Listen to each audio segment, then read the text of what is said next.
Does he sound like Lin Chi-ling? Or more like Jolin Tsai? More like your mother. This guy who's a dead ringer for me was caught by his mother being in love. But the girl he likes is hearing impaired. Dad, would you accept me falling for someone who can't hear?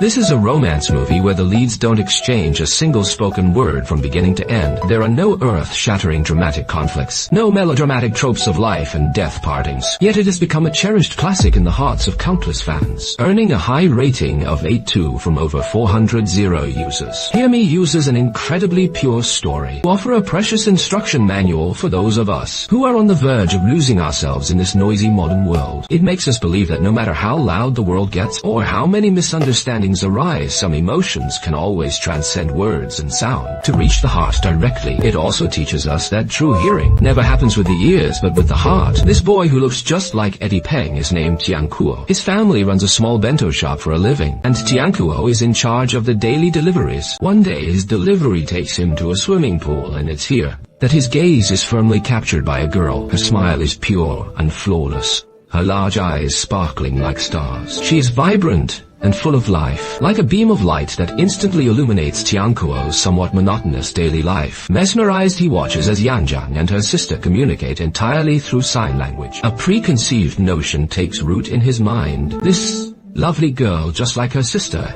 is also hearing impaired. Tiankuo's eyes can't help but follow Yanjiang everywhere she goes. The girl seemed to notice his intense gaze. Feeling a bit shy, she ended the celebration with her sister. She turned to leave in a hurry, leaving Tiankuo with a sudden sense of loss. He mustered up the courage to sign to the sister who was still packing up her.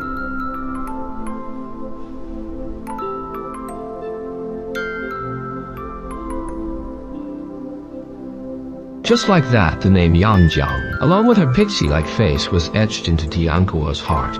In this silence, the seeds of love were quietly sown. Fate can be so wondrous when you think something is far out of reach. It might just be the surprise waiting around the next corner. Just as Tiankuo finished his bento deliveries and stepped out of the gym, he saw a heart-wrenching sight. Yanjiang had crashed her scooter. Tiankuo's heart leaped into his throat. He hurried to pick up the scooter and check on the girl's injuries. Seeing Yanjiang's scraped arm, Tiankuo, without a second thought, became a reckless yet gentle knight, whisking his princess through the busy, crowded streets of Taipei. His riding was a bit shaky, and he even took a wrong turn out of nervousness. But this slight embarrassment became a catalyst for their relationship. The girl sat quietly on the back, initially a bit reserved, hesitant to make any physical contact. But with the jolts of the scooter, she finally reached out and gently grasped the hem of Tiankuo's shirt. This tiny gesture made Tiankuo's heart skip a beat. They finally arrived at the hospital before Yanjiang went in to get treated. Tiankuo summoned every ounce of his courage. He clumsily signed to her and managed to get her social media handle. At that moment, his beaming smile was brighter than the Taipei sun. However, the price of this act of chivalry was that, due to the delay, several bento orders were cancelled by the customers. Back at the shop, Tiankuo's mother mercilessly launched into a nagging spree, punishing him by making him eat all 7 cancelled bento orders.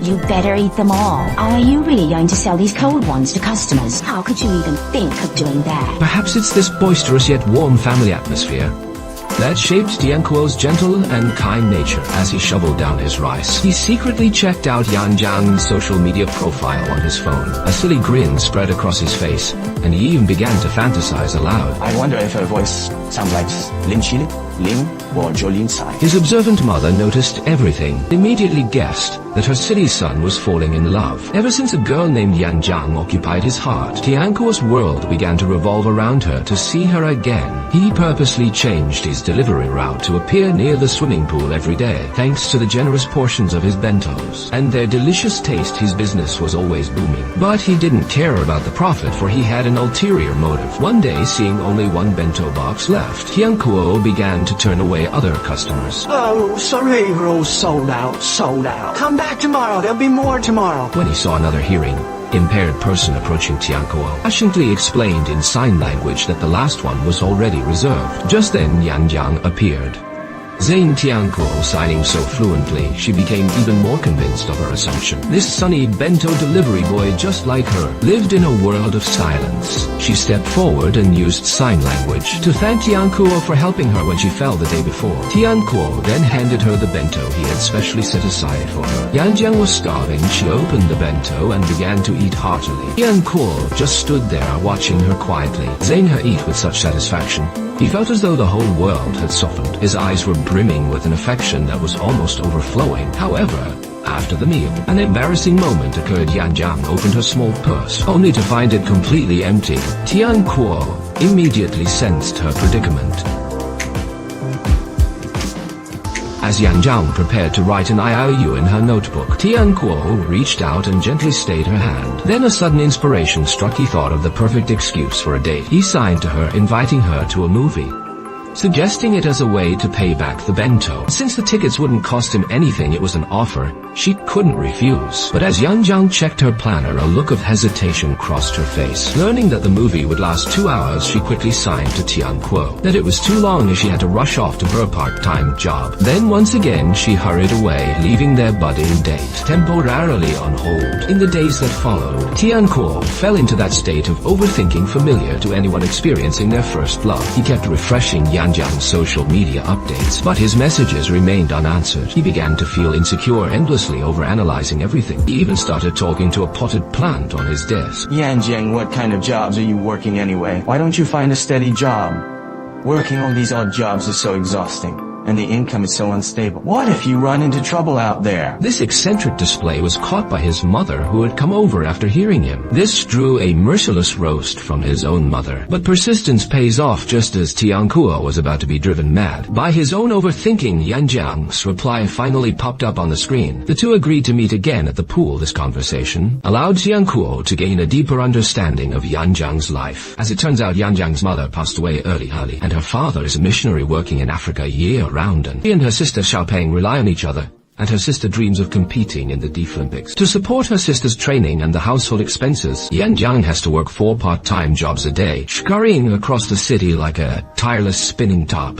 Hearing her story, Tiankuo was deeply moved. In comparison, how fortunate his life had been as an only child. Beyond his affection for this fragile yet resilient girl, he felt an indescribable sense of tenderness and heartache. True affection means always worrying if she is well fed and warm. So early the next morning, Tiankuo personally brewed a pot of pork rib soup with barley and lotus seeds for Yanjiang. He also specially prepared a deluxe heart-filled bento with extra meat and eggs. He hopped on his beloved scooter to deliver this heavy dose of love to Yanjiang's doorstep. Just as he was about to text her, Yanjiang appeared behind him. Tiankuo enthusiastically presented his masterpiece, and Yanjiang couldn't help but marvel at it. "I'll be wearing these glasses for everyone to see this little misunderstanding."